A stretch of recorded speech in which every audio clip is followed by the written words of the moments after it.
Happy birthday to you.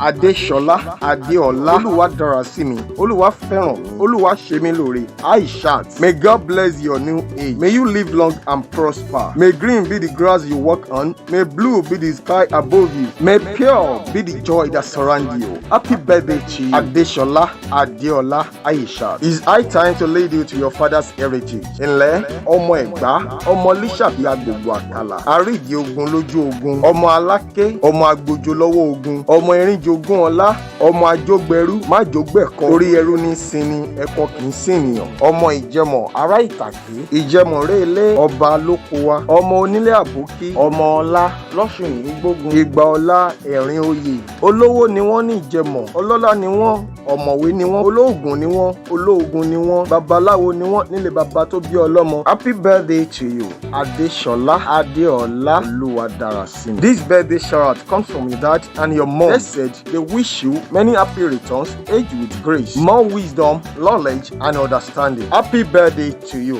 Adeshola, Adeola, Oluwafẹ́rànmi, Oluwadarasimi, Oluwasemilore, Aishat, ọmọ Ògùnyìnká.